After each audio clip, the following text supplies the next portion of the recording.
Hello, beautiful people, and welcome, to a short little video talking about possible Nefer kit ideas based on the latest leak, which talks about the possibility of Nefer's kit completely removing dendral cores from the bloom reaction. This is a questionable leak, so take it with a massive grain of salt. Don't take this as a discussion on a confirmed thing. Take this as speculation and discussion on design ideas. So, let's just start by reading this. Nefer, 5-star, Dendro Catalyst, main DPS Lunar Bloom. Passive talent, when characters in the team trigger Bloom, it is instead converted into Lunar Bloom. Triggering a Lunar Bloom will no longer generate Dendro cores, but instead grant Nefer 1 stack of, we don't have the name of it. For now, we'll just call it a stack. Skill, consumes Verdant Dew and her stacks to fire a strength and charge attack counted as Lunar Bloom damage. Goodbye, Nilou. Dead before she even came back to life. I've seen a lot of negative feedback. I think the reception to this leak has been very, very bad. My thoughts on that are actually pretty different from the overall consensus that seems to have been reached. I actually kind of like this. Right now, what the Bloom reaction does is when you trigger Bloom, you generate a Dendro core, and then that Dendro core has 2 possible options. Either you hit it with an external attack, or let it expire. Letting it expire is dog shit, so you pretty much always hit it with an external attack. And so despite it having 2 options, in practice it only really has 1. Then there's Nilou, who's a character who prevents you from hitting them with an external attack and triggering Hyper Bloom or Burgeon, and instead makes them expire much more quickly. Still, only 1 real option when you're playing Nilou teams. You now have the option of either playing a team that focuses on the Hyper Bloom and Burgeon stuff, or playing a Nilou team, but based on the characters you decide to put on the team at the start, when it comes to gameplay, you only have 1 option. This effectively does the same thing. It introduces a new option, a 3rd one, which is to use the blooms that are generated to increase the damage of an ability. And it prevents you from either letting them expire or hitting them to convert them to Hyper Bloom or Burgeon. Now, do I think that completely removing the possibility for the other options is a good thing? No. For me, in a perfect world, rather than hard requirements and limitations, I prefer soft requirements and limitations.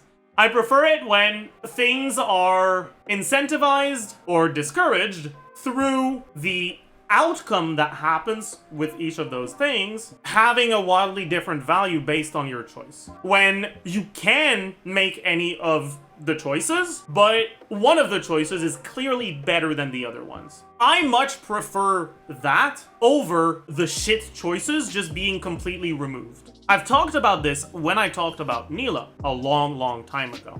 I think Nilou's kit would be better designed if, instead of preventing you from triggering Hyper Bloom or Burgeon, it just increased the Bloom damage enough to make Bloom better than Hyper Bloom or Burgeon. And when you triggered Hyper Bloom or Burgeon, it would be you making the wrong choice and being punished for it. I think that it's a lot more interesting when things work that way. It adds a layer of interaction in the game that makes you feel good about making the right choice, rather than making you feel bad that there's only 1 choice you can make. The actual outcome of it all is the same, right? If Hyper Bloom Nilou is dog shit, people won't play Hyper Bloom Nilou. But when you don't play Hyper Bloom Nilou because Nilou's kit says you're not allowed to, it feels like you're being prevented from doing something. Does that mean that it's an objectively bad decision to give hard limitations? No. Hard limitations are a good way to simplify your game. The more obvious things are, the more strictly defined they are, the easier it will be for a casual player to be able to understand what they're supposed to do. Personally, as someone who's interested in the theory crafting side of games, I much prefer soft limitations over hard ones. But hard ones still have their place in games. Anyways, bringing this back to Nefer. I don't like that it completely removes the possibility of using your blooms for something else. But that's nothing new. Hoyo has had a history of doing hard limitations over soft ones pretty consistently. And so, outside of the fact that this limitation is very strict, we can evaluate this new option and how it compares to the other ones. So for a second there, all right, bear with me. We're gonna forget that you're not allowed to create dendro cores with Nefer, just for the next few minutes, okay? And we'll just focus on how do things work when your dendro cores are being used as ammunition to make your abilities hit harder, instead of as direct damage sources. So, what does that change? One, you remove the need for a trigger character. When it comes to reactions, you'll have an aura character and a trigger character generally, and the reactions damage will scale off of the stats of the trigger character. When it comes to Hyper Bloom, that's your Electro character. When it comes to Virgin, that's your Pyro character. When it comes to Nilou Bloom, it's either the Dendro or Hydro, depending on which one triggered it. Generally, you want to favor the Hydro characters as triggers, because all the aura bullshit that's happening in the background makes it so that you can just trigger a larger total amount of blooms if you're using Hydro as a trigger than Dendro. With something like this, who your trigger is does not matter at all. All that matters is maximizing the amount that you get. And that actually does add some new interesting things. Characters that allow you to get more consistent triggers, for example, Kokomi in Nilou teams, is often used, and part of why Kokomi is often used, obviously there's the fact that she's a healer, but other than that, one of the main things that makes it so Kokomi is used very often is that her application is fairly consistent, right? It's every 2 seconds from the skill, and then sometimes on the normal attacks. But you won't really end up applying Hydro 4 times in very quick succession with a Kokomi team. And that's gonna help make it so that the aura that stays on the enemy is generally the Dendro one. And so you can reliably maintain a Dendro aura on enemies and have your Hydro as a trigger. And so all the blooms you're triggering will be blooms triggered by Kokomi or Nilou, all by your Hydro characters. And so you can focus on building a bunch of EM on Kokomi. With something like this, that consistency doesn't matter anymore, and all that matters is the speed. And that creates situations where a character like Singso, for example, who has a much faster application, is gonna be favored. But there's another thing I want to talk about, and it's the specific way that this is working. The skill consumes both Verdant Dew and your stats. I think it's pretty reasonable to assume that the damage from the on a charge attack that happens when you use skill, this damage is gonna have a scaling based on the amount of Verdant Dew you consumed and the amount of stacks you consumed. Verdant Dew is something that you obtain as a stack also. It's a different type of stack when you trigger Bloom, just like these stacks, but there's a cooldown on it of 2.5 seconds. And so for now, let's say her skill does at level 10, 160% motion value per stack of Verdant Dew. And then for each stack on top of that, she'll do 80%. What happens if you only trigger one Bloom every 2.5 seconds with the Verdant Dew cooldown? The damage of this skill will be 240. What happens if it's 2 instead?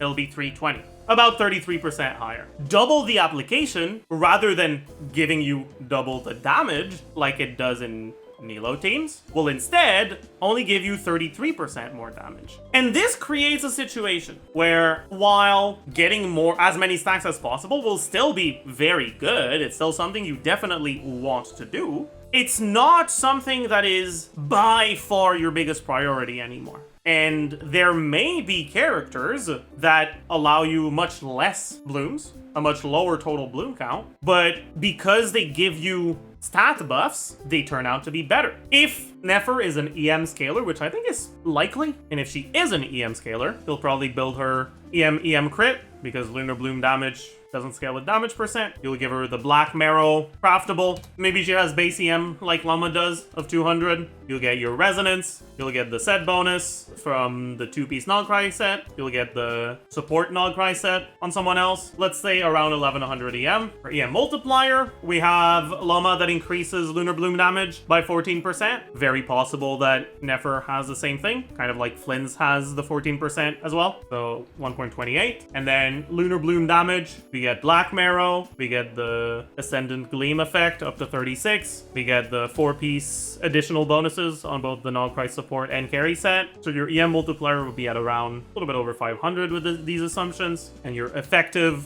EM is going to be your EM, and then because it's EM scaling damage, but it's Lunar Bloom damage, so it gets increased by your EM multiplier. How much EM would we need to gain in order for this EM multiplier to be 33% higher? Around 270. So an EM buff of around 270 would actually be enough to make up for your Hydro application only being half as fast. Now he does burst as 250. What I'm trying to make here is, depending on the specific numbers they end up with, right, it's also very possible that the damage per Verdun is like 1 and the damage per stack is there. And in that case, then getting double the stack count would be double the damage. It's possible that the Verdun don't increase damage at all. It's just you need Verdun to activate the ability. At the end of the day, we're still in very heavy speculation territory, but I just think the idea of stacking, of the damage scaling with 2 different sources of stacks that you can obtain, one of them being time gated, the other one not being time gated, with both the same trigger condition of triggering a bloom, it allows for a lot of flexibility in the balancing to incentivize a bunch of different things, a lot of which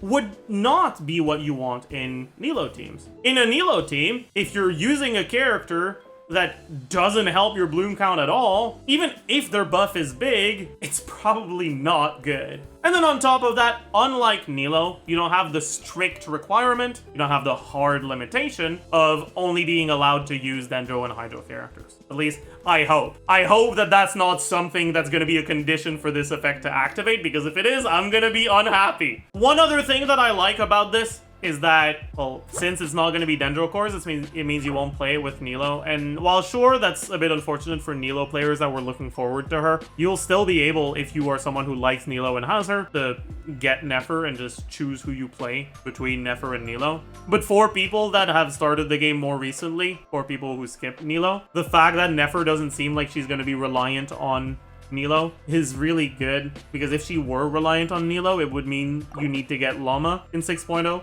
you need to get Nilou in the Chronicled Wish, and then you need Nefer in 6.1. 3 characters that you would need to get across 2 patches. That would have been really, really bad. So I'm really glad she's not Nilou reliant. Anyways, all of this to say, I'm not a huge fan of the fact that this limitation is a hard one, that it completely removes the possibility of playing, like, Nefer Hyperloom or something like this. But that aside, I really like the team building implications of having these 2 different types of stacks. And I am really looking forward to theory crafting the Nefer kit once we get the full thing. And I really hope this leak is real, because I think it's a really cool thing.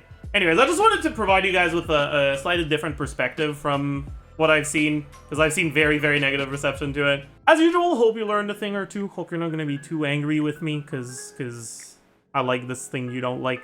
And I'll see you guys in the next one. Bye, YouTube.